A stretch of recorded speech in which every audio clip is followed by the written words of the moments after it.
साल 2026 अपने साथ एक के बाद एक बड़ी अपडेट लेकर सामने आ रहा है। इसी कड़ी में अब पीएम मोदी ने आज दिल्ली से साल का अपना पहला भाषण दिया। खास बात ये रही कि साल के पहले ही भाषण में पीएम मोदी ने जनता के लिए सौगातों की बरसात कर दी। उन्होंने इस दौरान एक बेहद खास और ऐतिहासिक कार्यक्रम का उद्घाटन किया और अपने संबोधन में कई बड़ी बातें कही। तो चलिए आपको बिना देर किए सुनाते हैं पीएम मोदी का वो दमदार भाषण, जिसने साल की शुरुआत में ही जनता का दिल जीत लिया। 2026 की शुरुआत में ही ये शुभ उत्सव बहुत प्रेरणादायी है और मेरे लिए भी सौभाग्य है कि 2026 का मेरा ये पहला सार्वजनिक कार्यक्रम है जो भगवान बुद्ध के चरणों से शुरू हो रहा है। मेरी कामना है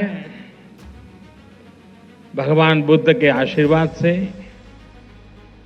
2026 दुनिया के लिए शांति, समृद्धि और सद्भाव का नया दौर लेकर के आए। साथियों, जिस स्थान पर यह प्रदर्शनी लगी है वो भी अपने आप में विशेष है। किला राय पिथौरा का ये स्थान भारत के गौरवशाली इतिहास की यश भूमि है।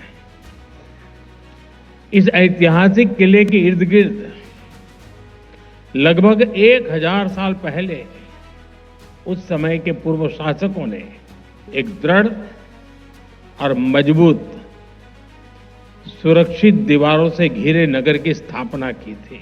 आज उसी ऐतिहासिक नगर परिसर में हम अपने इतिहास की एक आध्यात्मिक और पुण्य गाथा को जोड़ रहे हैं। साथियों, यहां आने से पहले मैंने विस्तार से इस ऐतिहासिक प्रदर्शनी को देखा। भगवान बुद्ध के पवित्र रेलिक्स को अपने बीच पाकर हम सभी धन्य हैं। इनका भारत से बाहर जाना और लौटकर फिर भारत आना, ये दोनों ही पड़ाव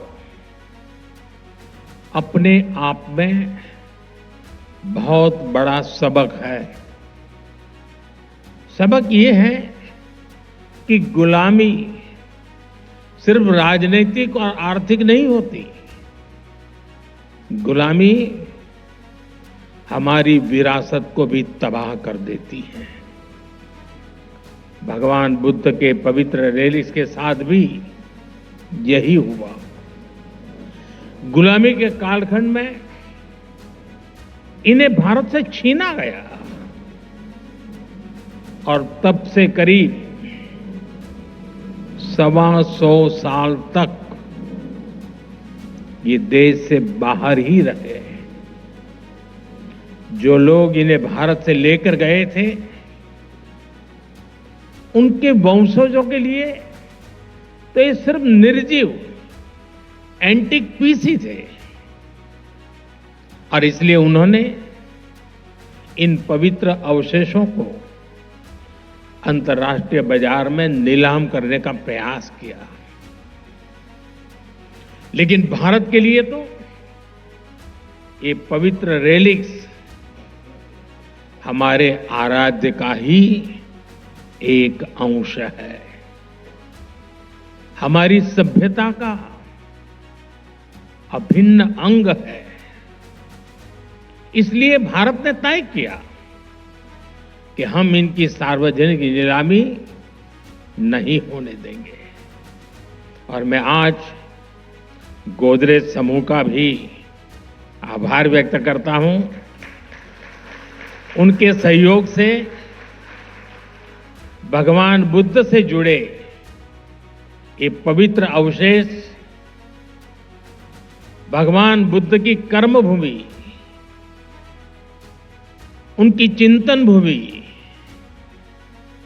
और उनकी महाबोधि भूमि और उनकी महापरिनिर्वाण भूमि पर वापस लौटे हैं। साथियों, मैं खुद को बहुत भाग्यशाली समझता हूं, क्योंकि भगवान बुद्ध का मेरे जीवन में बहुत ही गहरा स्थान रहा है। मेरा जन्म जिस वडनगर में हुआ वो बौद्ध शिक्षा का बहुत बड़ा केंद्र था। जिस भूमि पर भगवान बुद्ध ने अपने प्रथम उपदेश दिए, वो सारनाथ आज मेरी कर्म भूमि है। जब मैं सरकार के दायित्वों से दूर था, तब भी मैं एक तीर्थ यात्री के रूप में बौद्ध तीर्थ स्थलों की यात्रा करता रहता था। प्रधानमंत्री के रूप में तो मुझे दुनिया भर में बौद्ध तीर्थों में जाने का सौभाग्य मिला है। नेपाल के लुम्बिनी में पवित्र माया देवी मंदिर में नतमस्तक होना अपने आप में अद्भुत अनुभव था। जापान में तोजी मंदिर और किंकाकुजी में मैंने महसूस किया कि बुद्ध का संदेश समय की सीमाओं से भी आगे है। पिपरवा, वैशाली, देवनी मोरी और नागार्जुन कोंडा जैसे प्राप्त भगवान बुद्ध से जुड़े अवशेष बुद्ध के संदेश की जीवित उपस्थिति है। भारत ने इन अवशेषों को साइंस और अध्यात्म हर रूप में संभाला है, सहेजा है। अगला स्टेशन आपकी मनचाही मंजिल खुशहाली है। खुशहाली के दरवाजे चारों ओर से खुले रहेंगे। किसान इंडिया के साथ यात्रा करने के लिए आपका धन्यवाद।